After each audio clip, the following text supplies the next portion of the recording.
पड़ोसी देश नेपाल में जनजी के गुस्से या आक्रोश ने कैसे मौजूदा सरकार की चूल्हे हिला दी थी। यहाँ तक कि सरकार का तख्ता पलट तक हो गया। वहाँ अब नई अंतरिम सरकार काबिज हो गई है।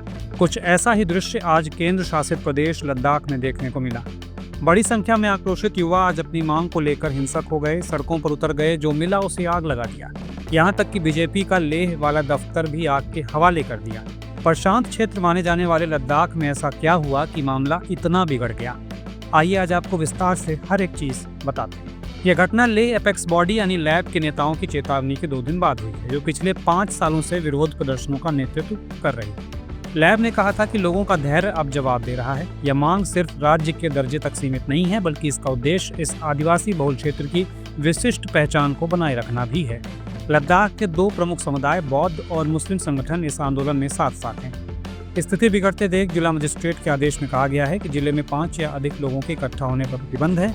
लेह में बिना लिखित अनुमति के कोई भी जुलूस, रैली या मार्च नहीं निकाला जाएगा। जनजी का गुस्सा इतना बढ़ गया कि उन्होंने लेह में भारतीय जनता पार्टी का दफ्तर तक फूंक डाला।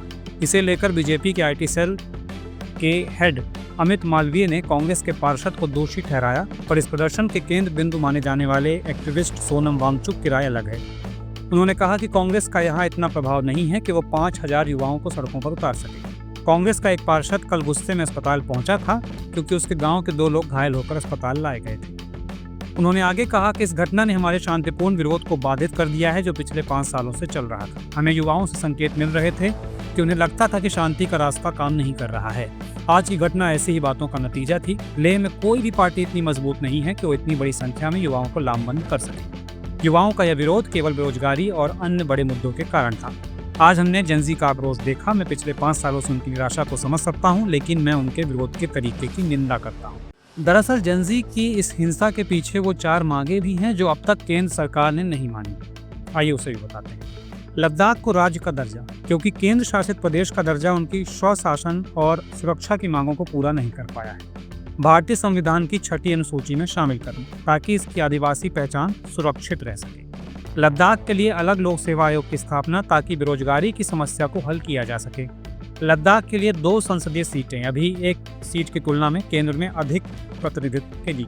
लैब ने सोमवार को घोषणा की थी, यानी लेह एपेक्स बॉडी ने, कि जब तक उनकी मांगें पूरी नहीं होंगी तब तक उनके नेता अपनी भूख हड़ताल खत्म नहीं करेंगे। लैब के नेतृत्व में 10 सितंबर को 35 दिनों की भूख हड़ताल शुरू की गई। प्रसिद्ध एक्टिविस्ट सोनम वांगचुक की चल रही हड़ताल भी इसके अंतर्गत थी। हालांकि उन्होंने हिंसा को बेतुका बताते हुए इसकी निंदा की और अपनी हड़ताल गुस्से में खत्म कर दी है। लैब कारगिल डेमोक्रेटिक अलायंस यानी KDA के साथ मिलकर अपनी मांगों को लेकर पिछले 4 सालों से गृह मंत्रालय के साथ बातचीत कर रही है। लद्दाख भारत के लिए एक रणनीतिक रूप से महत्वपूर्ण क्षेत्र है, क्योंकि ये चीन से सटा हुआ है और यहाँ कई सालों से सीमा पर तनाव बना हुआ है। गृह मंत्रालय कथित तौर पर केवल आखिरी 2 मांगों पर चर्चा करने के लिए सहमत हुआ है, यानी अलग सेवा आयोग और एक के बजाय 2 लोकसभा सीटें। राज्य का दर्जा देने की मांग के खिलाफ यह तर्क दिया गया कि लद्दाख को पहले ही केंद्र शासित प्रदेश का दर्जा मिल चुका है, जिसकी मांग वो जम्मू और कश्मीर राज्य का हिस्सा रहते हुए भी कर रहे थे। लेकिन 6ठी अनुसूची की मांग को अपने निहितार्थ हैं। अनुच्छेद 244 के तहत परिभाषित 6ठी अनुसूची असम, मेघालय, मिजोरम और त्रिपुरा जैसे आदिवासी क्षेत्रों को अधिक स्वायत्तता प्रदान करती है। अब जाते जाते कुछ और बातें समझिए। बेरोजगारी और सरकारी भर्ती की धीमी गति ने भी युवाओं को नाराज कर दिया है। यहीं से अलग सेवा आयोग की मांग उठी। एक हालिया सरकारी सर्वेक्षण के अनुसार लद्दाख में 26.5% ग्रेजुएट बेरोजगार हैं। पूरे देश के लिए दर 13.4% थी। आंकड़ों से पता चला कि अंडमान और निकोबार में सबसे ज्यादा बेरोजगारी दर 33% थी, जबकि लद्दाख 26.5 के साथ सभी राज्यों और केंद्र शासित प्रदेशों में दूसरे सबसे खराब स्थान पर था। जब दिसंबर 2024 में गृह मंत्रालय के साथ बातचीत शुरू हुई, तो सरकार की ओर से कथित तौर पर लद्दाखियों के लिए नौकरियों में 95% आरक्षण का प्रस्ताव था।